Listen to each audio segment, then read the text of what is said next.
used to be a night owl and still stay up late on occasion.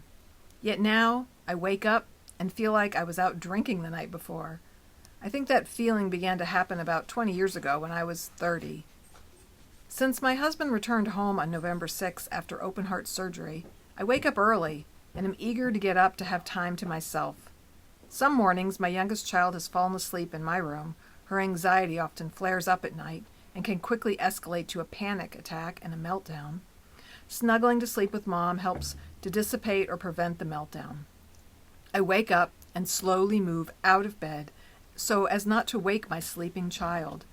If my child stirs, then I stand still in the dark, waiting. There is a sound machine we use to drown out noise. I make sure the volume is turned all the way up. I move very slowly on the hardwood floor, waiting for the ocean waves to rise, waiting for the sound machine noise to be at its loudest before taking a step. If I make too much noise when my child stirs, they might wake up. A child with an anxiety disorder needs all the sleep they can get. An almost 11-year-old child with an anxiety disorder definitely needs more sleep. Pre-puberty, oh my. Parents worry about the terrible twos and the teenage years.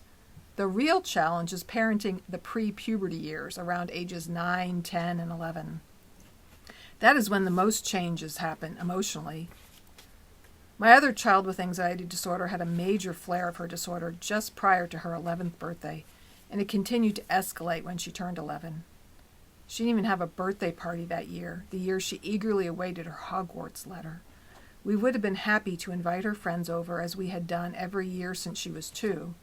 Having all her friends come over for her birthday is something she cherishes, and still does, even as a teenager and older. Yet the year she turned 11, she couldn't even touch the birthday presents we bought her, and she didn't want her friends over. She was stuck in the house for months. She doesn't remember much about that birthday. Much of her life when her OCD, her severe anxiety disorder, was flaring its ugly head, it's a blur to her. Now my next child, who also suffers from this sometimes crippling anxiety disorder, is a few months shy of turning 11. It brings back tough memories. We know so much now and have so much more help in place, yet the worry, the fears, the anxiety about our child's anxiety is still there. It's now 6 a.m., and I have made it out of the bedroom, with my child still asleep. I have tiptoed down our creepy stairs to get my iPad keyboard and its stand, to return upstairs to my child's bedroom in order to write. I have not gone to the basement where my comfy chair sits, the place where I usually write, my office to be a work in progress, because my husband is asleep in the living room in the recliner. He is recovering from triple bypass surgery and is more comfortable sleeping in the chair. He wakes easily at any noise. He needs his sleep as well. Recovery from surgery is a slow process. Recovery from open heart surgery is a very slow process. I sit with the desktop light shining. I am long sitting on the bottom bed of my child's bunk bed. There are no pillows in the room for me to lean up against the wall. Clothes are scattered about the floor and tissues. I resist the urge to pick up the child's clothes and the tissues and all of the random things scattered on the floor. My left foot is going numb. I reposition myself. I now appreciate time alone. I never used to understand my husband's love of early morning hours in the quiet while everyone else was asleep. I always said, I enjoy late nights when everyone's asleep. Now I understand. Now I value this early morning time alone. Now I look forward to being the only one awake. This is the best time for me to write. Before I dive into social media on my phone, before I chat with my husband, which I do enjoy. Time first thing in the morning to talk together while kids asleep is so wonderful. I have found peace in the silence. I have my earbuds on, but have not yet turned on my music. I am alone with my thoughts in the dark silence of 6:30 a.m. Writing first thing is the best way to begin my day. I now can see how much better my day proceeds when I take time to write first thing. When I take time alone with my thoughts before doing anything else, my day proceeds with intention and a sense of peaceful calm. I look up and see the sun rise behind the trees outside the window. The blind is drawn up about 4 inches, just enough for me to catch a glimpse of the sunrise. Getting up to raise the blind, I realize my left hip is sore from sitting cross-legged. I'm reminded that my body is 50 years old, the same age as my house. The cats who sleep in our basement meow, and I know that will wake my husband. It is time to walk quietly downstairs to feed the cats, to quiet them, in case my husband can still fall back asleep. Getting up early and moving quietly through the house has been well worth the effort. Well, hello. This is Don and Gina with Focused Healthy Family, and today we're going to be talking, this is podcast number 16, we're going to be talking about parental burnout. But before we get to that, we want to have a quick word from our sponsor. Today's podcast is sponsored by Q Sciences. Don and I discovered that the supplements we were taking and giving to our children were not being absorbed properly. I was very excited when I found Q Sciences. I was impressed with the quality of the products and that they provide maximum absorption. They have a variety of products, including a Q Max product, which is a combination of 3 products, including vitamins, minerals, and a probiotic. They also have hemp oil, a vitamin B12 spray, a sleep spray, and kids products. I've really seen a difference in how these products are improving how I feel, improving my mental health, and I'm happy with the quality of these products and how they're helping our whole family. If you'd like to learn more, simply go to qsciences.focusedhealthyfamily.com. That's the letter Q, sciences.focusedhealthyfamily.com. Or you can find a link on the front page of the focusedhealthyfamily.com website. and stop throwing your money away on supplements that don't work and use a quality product like Q Sciences.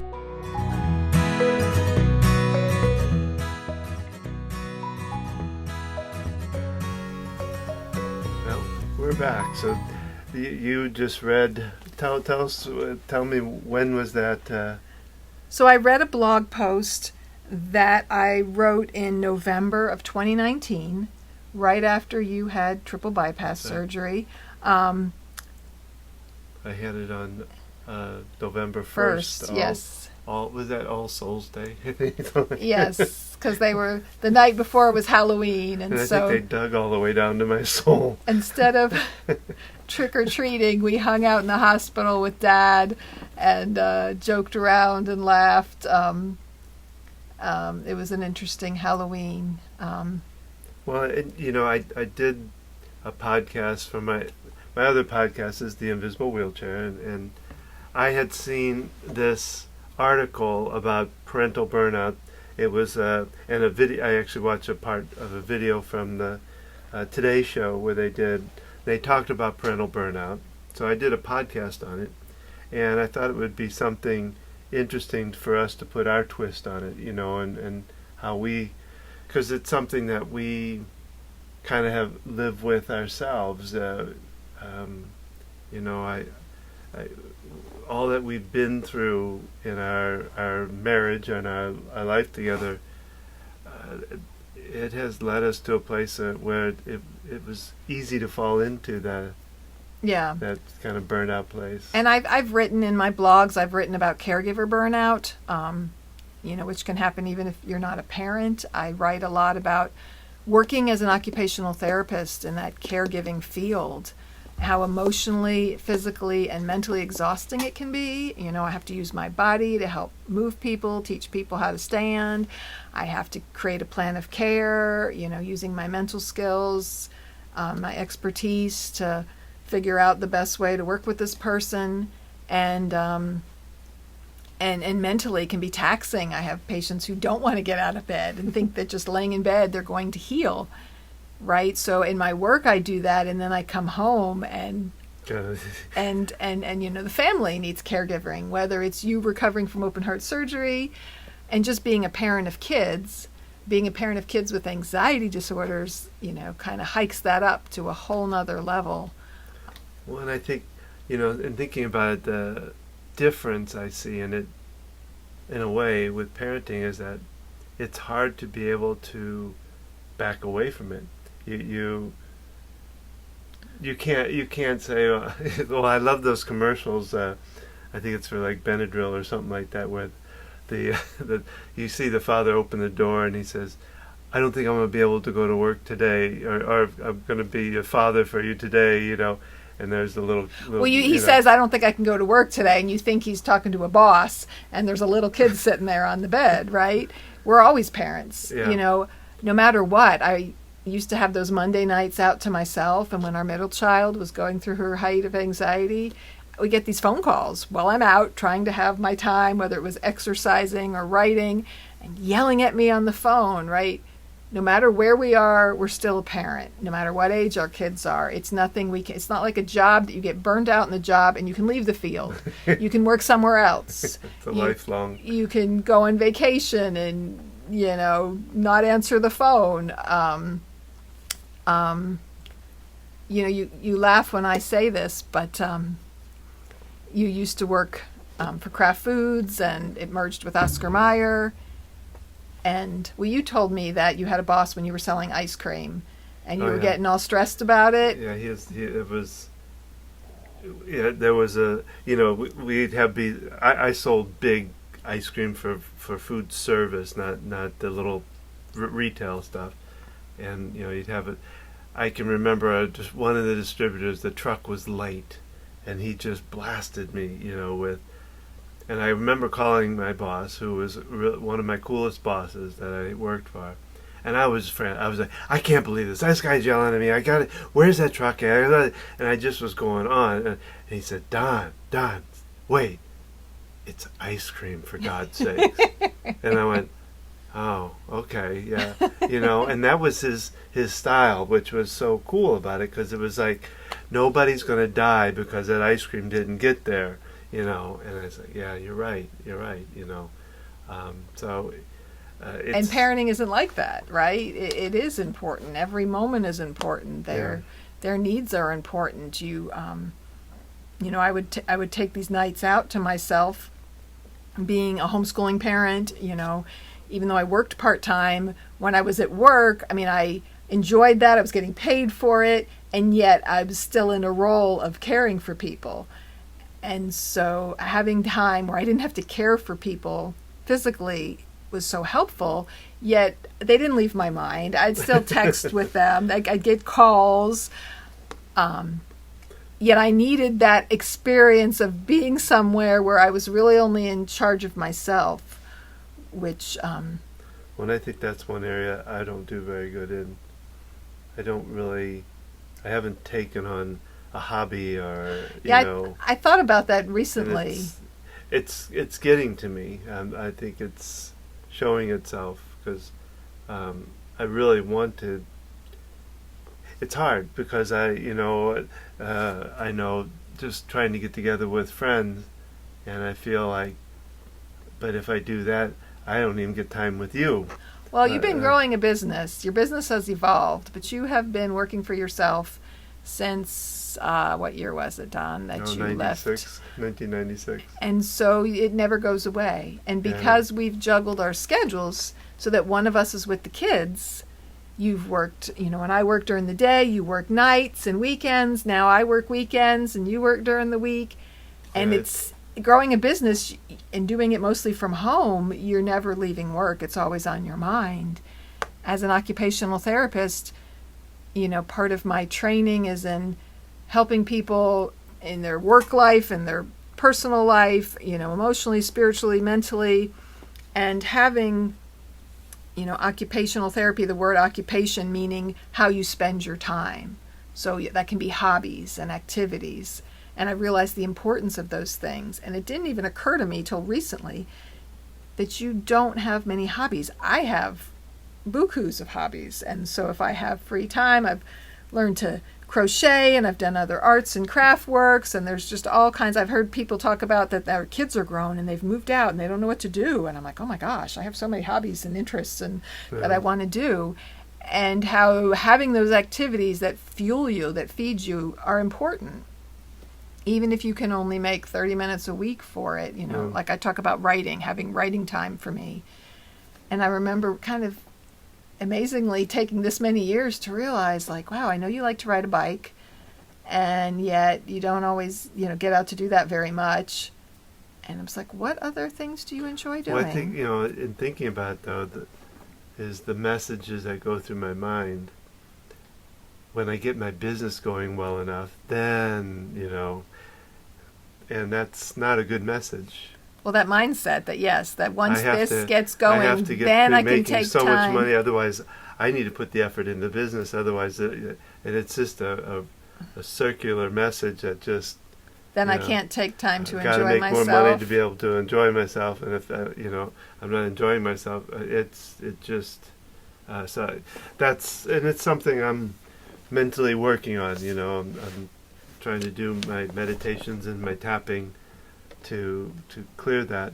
But also realizing it's important to take time away, to go on vacation, even if it looks like, if you remember when our kids were very little, our older two, we did a staycation. At the time, I don't know that it was, I know it became a thing there for a while. And what we did was neither of us worked, and we prepped food ahead of time, so we didn't have to do much cooking. We did this on a low budget. We did a bunch of day local trips. I mean, our kids were probably 2 or 3, and they're 4 years apart, so 2 and 6, or 3 and 7. They were pretty young, maybe a little bit older, maybe 3 or 4. And I mean, it was before my heart attack, I think. Oh yeah, I was before Lexi was born. But just disengaging from regular life, stepping back, doing something different. When I sit and work on a blanket for somebody and doing crochet, I just can focus on the blanket, and it's just relaxing, and I enjoy it. Having time to do those things is so important to our own nurturing. If we're always focused on, you're either working or taking care of kids or doing something in the house or preparing meals, you're not feeding your soul. You're not giving yourself... Well, they talked about in this article about one of the things they talked about as far as suggesting looking at your family history and what your family culture was like. And with mine, it's the German culture, stoic, workaholic, almost kind of mode. Not. You work really hard. You get some. I think the message I kind of came away with, and I'm not.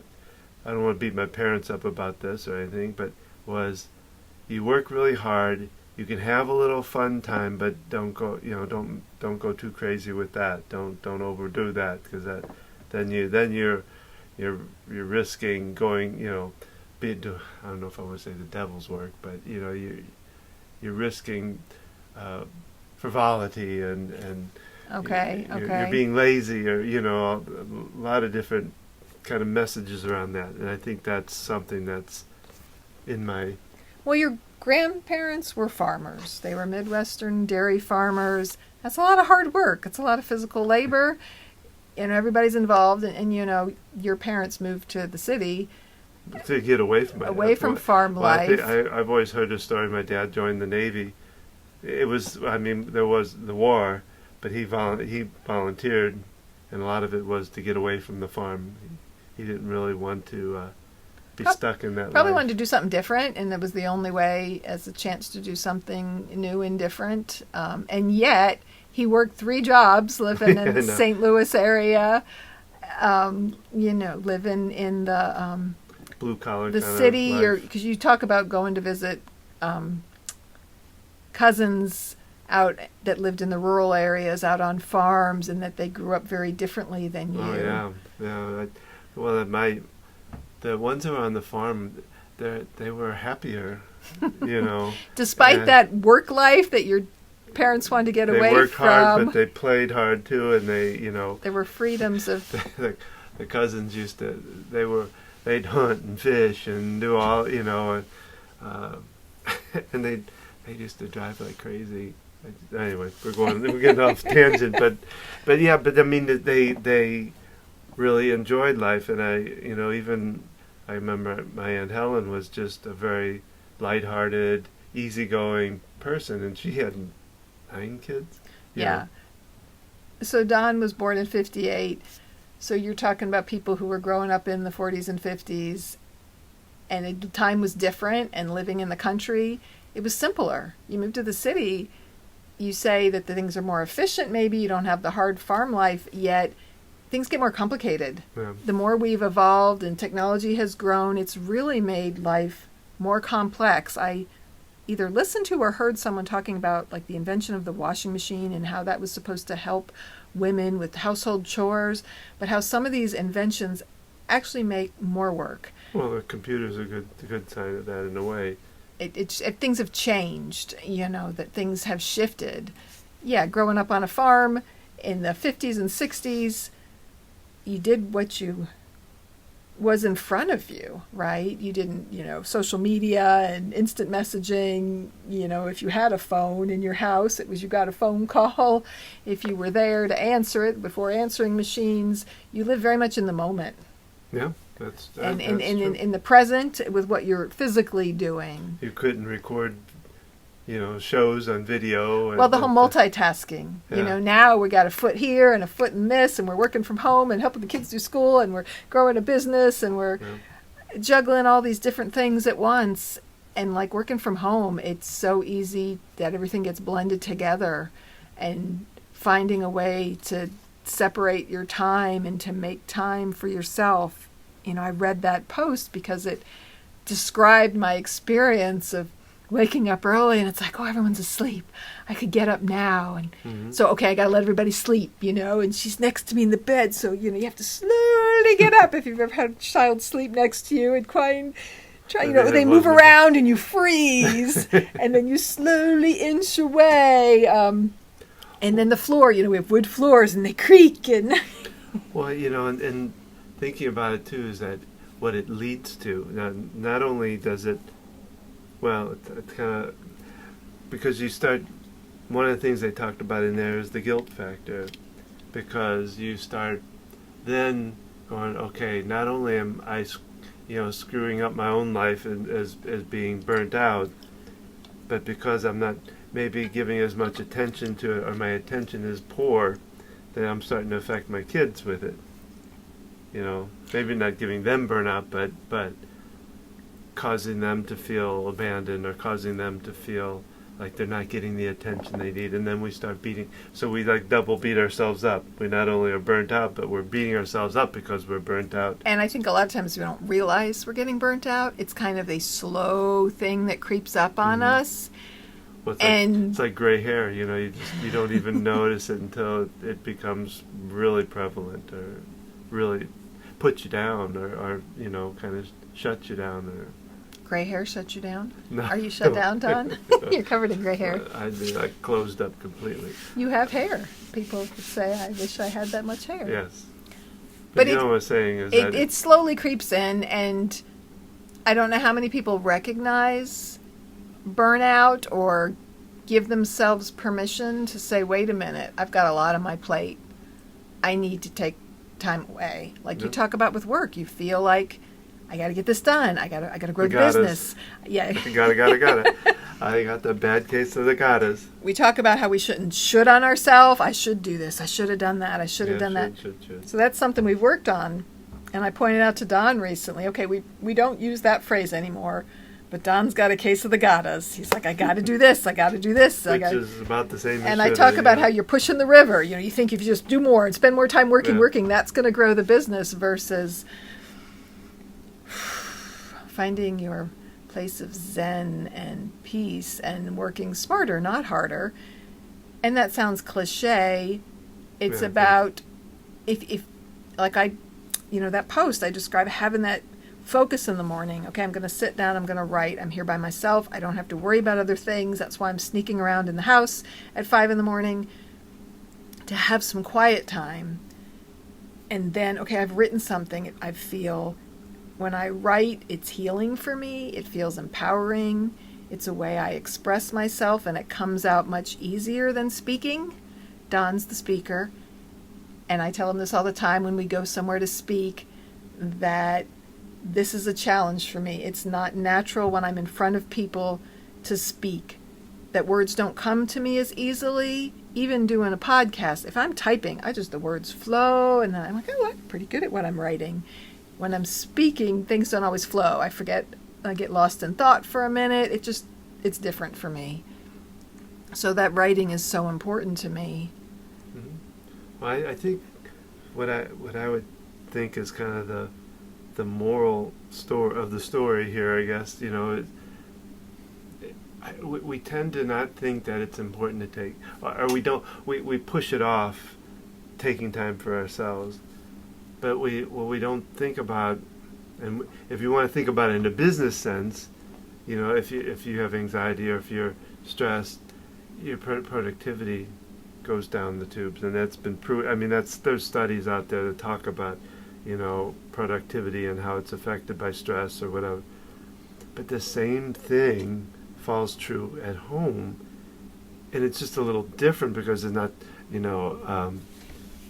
I just recently wrote in for one of my talks that we have ROI for business, but at home we have ROKI. What is ROI? ROI is return on investment. Okay. Well, ROKI is return on kids' investment. And we want to invest in our kids and take time to do the things. We have to first take care of ourselves. And if we take time for ourselves, it adds our productivity time. We can get more done and have more time with kids and things like that. Yeah, we don't realize how our burnout, it's affecting them. We think if we're doing things for them, we're getting them involved in their activities, we're spending time with them, we're taking care of meals, maybe we're trying to be more healthy and cook things at home rather than picking up food to go.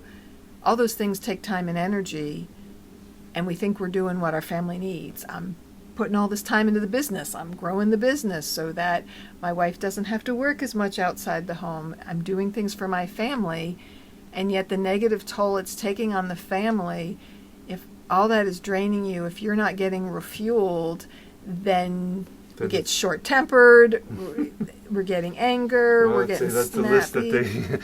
Exhaustion, emotional distancing from children. These are some of the things in the article pointed out, which I think we all know, but I mean, just kind of what you're talking about is leading to all these symptoms, short-tempered, emotional depletion. Right. All of that. Yeah, we did a whole series on self-care, right? And talking about different ways to do self-care. And so this is digging a little deeper. Why do we need to do self-care? And you take time in the morning. Tell me about your morning routine. That is your form of self-care. I try to walk, and I usually walk probably about 1.5 miles, 2 miles maybe. I try to do I'll sometimes add into that some exercise that I YouTube kind of thing. Then I'll listen to Esther Hicks with one of her rampages that help kind of give me a positive thought for the day. Do some tapping and meditation. That's mine. What about your morning? Well, you kind of went over your morning, I guess, in a way. Well, I'm just looking at ways we taking care of ourselves. So and I know you tell me I didn't walk today, and I know part of the reason you walk is your back hurts when you don't, and yet it's more than that, right? Yeah. When you take that time for yourself, it starts your day better. So when you get up and you have to be somewhere extra early and you don't do a lot of those things. I still try to fit in some of it. Like I'll do a 15-minute YouTube or something. The days when you don't do that, can you look at it see the difference that happens? Well, like I say, my back tells me a lot of it, just by itself, the physical part, and then the emotional part. Like sometimes I'm crankier or short-tempered. Or a lot of those things that we don't realize are so connected to taking care of ourselves and life. People say, you're stressed, you need to reduce your stresses. Well, sometimes that's not possible. We can't just step away from our kids. We can't just, I'm going to turn this kid in because they have an anxiety disorder and I want to take a different kid, right? We don't do that. Even if we have people in our lives that can help us, which is, if you're able to find caregivers, it's extra hard when your child has special needs. To have family or friends or find caregivers qualified that you feel comfortable leaving your child with. Child could have extra issues with attachment and struggling with new people, new situations. So that can be more taxing on you. It's taking more of your energy and time.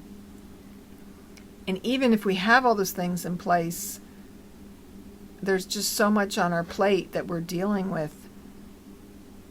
And we get so busy in life and doing things, making meals. You got to get them to school or whatever. You get them to their activities. There's so many things to do. We get so wrapped up in our gottas that we don't even realize that we're getting burnt out with all of it. Yeah. And we don't realize just how that's even affecting. Even if it's subtle, even if it's not overt, where you're angry and yelling, right? But it's subtle, and our kids pick up on subtle. They pick up on tone and tension, and there's people who are very empathic, and I think more and more kids maybe are that way. So we might not look outwardly like we're stressed, but they're sensing it, they're feeling it. Your people around you that are close to you can sense that energy and that change, and so it's affecting everybody, which is then just adding to your drain and your strain on you. So there's a lot more things that people don't think about with what happens because of burnout. Mm-hmm. And how it's so subtle that they don't realize how much. And so looking at the other side of it, that if you can take care of yourself, that if you can start doing some of these things, how you're going to gain back time. You're going to gain back your connection with your kids. You're going to gain a lot out of it by being able to help yourself. And yet it might not look that way. I take time for myself. I do things for myself, and yet I still have kids with anxiety disorders. Well, I mean, but I don't. I think you may not be able to see it, but I think it's still in the long run. Yeah. And what I'm saying is that we have to trust the process and realize we can't change other people. It's a little bit of letting go of control and realizing okay, my kid's got this issue going on. This is my kid's issue. I'm their parent. I'm going to support them. And yet I'm going to go out and enjoy a movie with my husband or go out to dinner with him. And maybe the kids will text us and we'll check in on them. And no matter what's going on, we can deal with that when we get home. We're going to take this time, that this is important, that... Well, and the kids seeing that, some parents may think that that's hurting the kids, but them seeing that is actually a good thing. Yeah, I had a mom friend years ago who was very into paying attention to her children, tuning into them. If they were at the park and it was time to go and the kids didn't want to go, she was so respectful of their time and talking with them, and yet there was a point where she wasn't taking care of herself enough. Yeah. And we don't realize when we're doing that our kids are learning that everybody else matters first. Yeah. Right? She was giving and giving and giving, and you're sending that message that you don't matter, that you got to take care of your kids, that they're more important. Yeah. And thinking about how that can be affecting our children as they grow up. But seeing mom like, okay, mom's gone out by themselves, and, what's mom doing? That mom's a whole person. Mom is more than mom, especially with young children. And our example and how we're living, it has a huge impact. And it's one of those things that it just might not always look obvious to people. So like you say, it's trusting the process of taking care of yourself that's important. Even though it may not look like it's doing something, it will show itself at some point. So you came to me with this idea of caregiver burnout and the article that you shared, and I read through it. My first reaction was, okay, we hear this all the time. It's in the media. This is burnout. These are the signs of burnout. And my first reaction was, there's so much more going on here. It's so much deeper than that. It's like when someone tells you don't be stressed. It's like, what am I supposed to do? Leave my husband and kids and just take off and move to Aruba? How about we do that together? The kids can get along. They're old enough. I'm part of this group, and the moderator asks us fun questions when we get together once a week. And most recently, she asked what our favorite Dr. Seuss book was. And I debated between Horton Hears a Who and Horton Hatches an Egg. And I went with Horton Hatches an Egg. And I just said how I loved how Horton sat on this nest, and then the bird that came out looked partly like him. And he did it because Maisie was this lazy bird who wanted to fly off to Palm Beach and didn't want to sit around on her nest. And as I'm describing this, I'm like, yeah, sometimes it would be nice to be Maisie. Like, let someone else take care of the kids and go off to the beach and then come back. And like, okay, I'll take my kid back now. It's just kind of funny thinking about that. Well, mine was, I want to have duck feet. I think that's what it's called. I remember. Okay. You know, he wants to go through it first. He wants to have duck feet so he can splash in the water. He wants to have a big trunk, and all the time that always doesn't work out. He wants different things. I'm not happy with where I'm at. I wish I had this, and then I could do this, and wish I had this, so that I could do and this. Then he realized he just wanted, Yeah, he was happy the way he was, right? Yeah. That speaks great So thoughts. That's our podcast for today. We hope you've enjoyed it. We'd love to hear from you, especially comments about burnout. We'd love to see what your thoughts are on it, and maybe that could lead us to another podcast. Love to hear your stories, your thoughts, your insights, any comments you have. If you like what you've heard today, you can learn about our parent coaching program, or you can join us for our next workshop.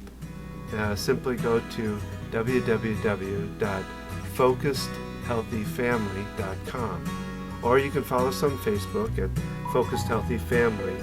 And I have an Instagram account, Gina at Focused Healthy Family. Also, please share this podcast with your family and friends and other parents you know. And remember, how you speak to your children shapes their future.